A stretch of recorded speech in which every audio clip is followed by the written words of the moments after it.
Hello, card friends. I'm Chaz. And I'm Alexi. And this is Rainbow Rainbow Reverse. Today, we're going to be talking about the 10 revealed archetypes for the start decks and the first booster for Cardfight Vanguard Overdress. This video is intended to be a simple way to simply go over all 10 archetypes and give a brief description of its playstyle, so that way either a newer player or someone who just needs to quickly figure out what the decks do so you can know what you want to build and want to play. We're going to go in order by nation, and within that nation we'll do the start deck archetype and then the booster archetype. There's been a lot of information released over the past few weeks, so hopefully this helps clear a few things up. So we're going to start out with Dragon Empire and start deck number 1, which boss unit is Chakra Bharti Divine Dragon Nirvana. This so far is the only deck that's been revealed to have the Overdress mechanic. Simply put, the Overdress mechanic is you place your grade 0 Trick Star on a rearguard circle, and then you normal call the grade 2 Verena over top of it, and he gains special abilities from being in Overdress state. And then Nirvana itself gives overdressed units even more power. So basically, this is a deck that helps you build up power through using the main overdress mechanic. And the Verena we've seen so far also has the ability to retire when it attacks in overdress state. And then the booster archetype that we've seen is based around Heavy Artillery of Dust Storm Eugene. And this one is based around retiring your opponent's units. And then when you're on Eugene, you can use his ability to rest 2 units, and for every open rearguard circle that your opponent has out, you look at that many cards off the top of your deck, and you can call up to that many units to your circles to fill your field. So far, the Dragon Empire decks have a little bit of retire and a little bit of power gain. I would say they have a very straightforward play style. It's very characteristic of Dragon Empire. You know, Kagero retires units, Narukami binds units. I think it's something good for people transitioning from, V Premium now to Overdress. And this is also, I think, a good deck for beginners because, again, it's very straightforward. There isn't too much that you have to consider far ahead of time. You get your pieces, you play them, you do your ability. It's also the main characters deck, so never count out the main characters deck and the main villains deck. Those are 2 decks you gotta always consider could randomly become really busted at some point. It does seem like, from what we've seen so far, they're going to be releasing more forms of Verena, so I'm interested to see how it's going to evolve. And now we're going to talk about Dark States. So, the start deck for Dark States we have is Diablos Violence Bruce. Violence Bruce's main mechanic is called Final Rush, which is activated when you start your ride phase and he's already on your Vanguard circle. So basically this happens on your 2nd grade 3 turn or your 4th turn. Now, what happens when you're in Final Rush will vary depending on your cards. Cards have things that are gain power when you're in Final Rush, for the most part. But what Violence Bruce does in particular is when he attacks, you Soul Blast 5, and then you can restand your front row. So basically, this allows you to get up to 5 attacks during your Final Rush turn. And because all of your units are gaining power, they're going to be 5 pretty devastating attacks, especially if you check triggers. And as for the booster set, we're looking at Master of Gravity, Barrow Magnus. The way this deck functions is you're going to spend most of your game building up your soul. And then when Barrow Magnus attacks, you counterblast 1, and the abilities activate depending on how many cards you have in your soul. If you have 5 or more cards in your soul, simply draw a card. If If you have 10 or more cards in your soul, Barrow Magnus gains an additional 10k power and a critical. And then if you've managed to get 15 cards into your soul, you put all of your rear guards into the soul, and your opponent puts all of their rear guards into their soul, and you can then call 2 units out from your soul, and then they get an additional 10k power. So this also would allow you to have up to 5 attacks, or maybe you put the 2 units in the same column for a 4th really big attack. These 2 decks, a lot of soul. Soul is a very big factor here, which is typical of the Dart State's original clan forms, very soul heavy decks. I think at least like with Final Rush, it tames it a little bit, because I was a little worried that all this, you know, powerful multi-attacking was gonna overwhelm the other decks, but at least, you know, second grade 3 turn, it keeps it a little more balanced. But I think combining Barrow Magnus' effect with Final Rush is gonna be like devastating. You're looking at some really big late game turns. These are certainly decks that the longer the game goes on, the stronger they're gonna get. And then we're gonna come to Keter Sanctuary. For the start deck, we have Apex Ruler Bastion. The main gimmick of this deck is that you want to get out as many grade 3s on your field as possible, or at least have cards that gain powers from there being multiple grade 3s on your field.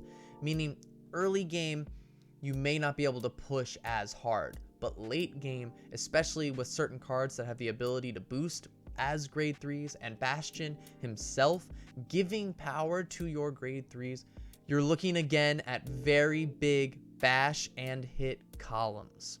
And then, just to make things a little tastier, if you drive check a grade 3 when you're attacking with Bastion, you can stand one of your rear guards, so that way you can get a 4th really big attack off. And from the booster set, we have Hexa Orb Sorceress. You get an additional 10k power for checking triggers, and you can also stack your deck with triggers from your hand. A nice thing about Hexa Orb Sorceress is when you Persona Ride her, you can take a critical or front from your hand and put it on top of your deck and get 3 drive checks. So you're only gaining the 2 cards, since you just are putting the card from your hand to your deck back to your hand, but you're looking at potentially 3 triggers when she attacks, and then just the units gaining extra power from those triggers, and then anything else that the trigger itself gives. Again, just big attacks. Certainly a deck for any Oracle Think Tank players from the clan era. And as far as Bastion goes, this deck just, again, it looks just very strong. Defensively, it seems like it might be a little lacking, since the grade 3 cards do not have shield, and thus far we have yet to see anything that gives the grade 3s extra shield. I do think that at some point after the first booster set, they'll be releasing something to give grade 3s shield. You had it in V era. I think it's, you know, just something that they're gonna give the clan to make a little more stable. For Stoicheia, with the starter deck, we have Sylvan Horned Beast King Magnolia. And this gives your back row units the ability to attack, and it gives them 5k power.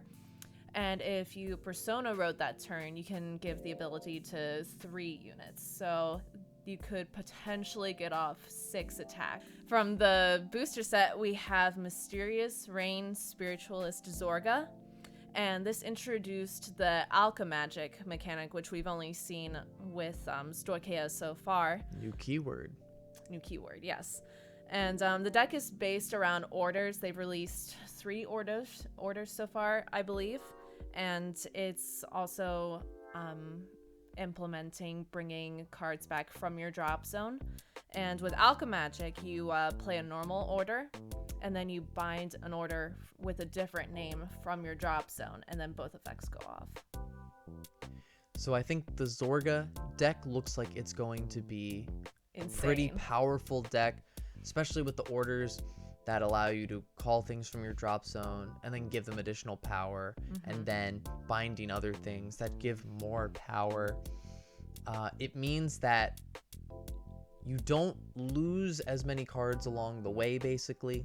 You'll mill some stuff out, but you can get most of back what you need, and if you mill or discard your orders, you just use Alchemagic to use them later. As far as the Magnolia deck goes, again, the raw power of the units is not super high, but you don't have to do the 6 individual attacks if you don't think you're gonna hit. You can always still get off a 4th or 5th attack or something. Probably just 4th if you're boosting, but you know, you could then choose the other ones to boost. So that way you still have more than 3 attacks to get that kind of advantage, but while also being able to power yourself up. But this is also the decks so far that have blitz orders, which you play during your guard step. One of them will give your units power, and the other one will actually minus your opponent's critical, meaning you would take less or potentially no damage depending on drive checks. Amazing. So very interesting. Blitz orders, certainly a mechanic that we would love to be explored more. Gives you more interaction during your opponent's turn, and anything that allows you to mess with your opponent's attacks is certainly fun. So you might be playing Stoicheia? We'll see. I do think, as far as Magnolia goes, like the grade 1 Sylvan-Horned Beast that was revealed, that's part of the ride chain, that can become an 18k booster. So you can still get off some really powerful multi-attacking. All right, and then the final nation is Brantgate. For the start deck, we have Aurora Battle Princess Seraph Snow. So we get the set order mechanic with this deck, where you take an order card and you place it in your order zone, and it simply stays in play for the rest of the game until otherwise noted if something can remove them. But for now, they're staying in. And for this specific deck, the set orders are prisons, and there is the imprison mechanic. Basically, various cards in the deck allow you to take your opponent's rear guards, or occasionally cards from their hand, and put them into your order zone in your prison. And then during your opponent's turn, they have to pay soul blasts or counter blasts to be able to get their cards back. And to make it even more powerful, the more cards you have in your prison, more effects will become active on your units, such as with Seraph Snow herself. During your turn, if you have 1 unit imprisoned, she gains 10k power, and if you have 3 or more units imprisoned, she gets an additional drive check. So, very control-oriented deck. So far, the most control-oriented deck that we have seen. And then for the booster set, we have Cardinal, Deus, Orfist. Again, a set order based deck, but this time instead of prisons, we have world cards. And there are 2 world cards so far. They work very simply. You place them, you soul blast to activate them. 1 draws you a card, 1 retires one of your opponent's front row units. But when you have 1 world card on the field, you enter Dark Knight. And then when you have 2 of these worlds on your field, you enter Abyssal Dark Knight. And the way this works is that your units gain powers or abilities based on being in these states, such as gain 5,000 power when you are in Abyssal Dark Knight, or gain power when you are in Dark Knight. And then the main thing that Orfist himself can do is when you are in Abyssal Dark Knight, you counterblast 2, and you can make up to 3 Shadow Army tokens. These tokens have 15k power and can boost. So in addition to your cards gaining power for being in Dark Knight or Abyssal Dark Knight, you now have 15k boosters to add on top of that, making, again, for very large columns. So yeah, Brantgate, control and a little bit of token creation, big attack deck. The Cardinal archetype has actively made me want to play Brandgate. I wasn't really interested in it before then, but I like big attacks. I'm interested to see if they'll be releasing other types of tokens or other types of Shadow Army tokens, but that 15k boost is insane. Yes, the Shadow Army tokens are large, they're big. As far as the Seraph Snow deck goes, the Imprison mechanic, as I said, is really the only truly control archetype we've seen so far. Dragon Empire has some retire abilities, but other than that, there's not a lot that will specifically mess with your opponent's ability to play the game as much as there is in our prison mechanic.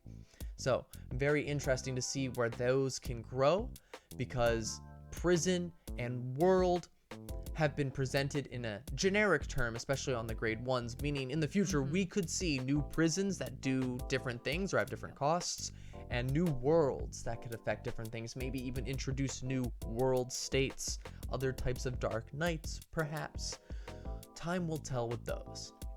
I am interested in playing against the prison decks, because I mean it could backfire in the sense that on-place effects go off, right? Yes, the on-place effects, when you bring a unit back from prison, it goes to your rearguard circle, and then if it has an on-place ability, you can still activate those abilities. What decks are we gonna build? I know what I'm building. I'm definitely building Barrow Magnus, Bastion, and I'm gonna build both Brandgate decks, because I just love the aesthetic of Orfist. Link Joker is one of my favorite clans, and while it doesn't exactly play like Link Joker, I still love the aesthetic.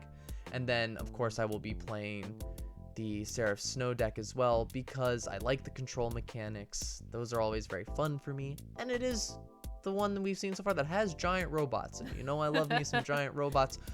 I will also be building the Verena deck as well. It doesn't particularly appeal to me yet, but I think that in the future, given it's the main character's deck and it has the overdress mechanic, it will grow to be more powerful. So I want to invest in it early, because I think later it has potential to become a really, really strong deck. And I'm not even saying it's bad now, I just think it's a little vanilla compared to a lot of the other decks, and I think those are just more fun. But again, in the future with new Verenas, I think that deck could get really strong. I do feel the same way about Dragon Empire. I'm not particularly interested in it at the moment, but we don't know how it's going to grow. We don't know, you know, the evolution of the forms of Verena. So I'll definitely be building it. I'll definitely buy the starter deck, you know, just in case something comes out and I'm like, I gotta play that. But right now, for certain, I'm playing both Stoicheia decks. I'm very hype on Alchemagic. I think it's a brilliant mechanic. The Sylvan Horn Beast, I am a little worried about, because it requires a lot of soul. There's a lot of soul blasting, and we haven't seen anything that really puts anything in the soul besides the grade 1, and that's, you know, a small chance that anything does go in the soul. Brandgate deck, the Cardinals, aesthetically, very appealing to me. I saw those effects and I was like, you know what, maybe I will play Brandgate. Oh yes, Keter Sanctuary, I'll definitely be building both of those. I'm a Shadow Paladin and Oracle Think Tank main, and the Oracle Think Tank vibes are very strong, and I love being able to stack the deck and see what I can do with that, so I'm very excited for those. Well, let us know if you have thoughts about what decks you want to build in the comments below. But that's going to be all for now. Thanks for watching. We're Rainbow Reverse, wishing you all the best. Bye. Bye.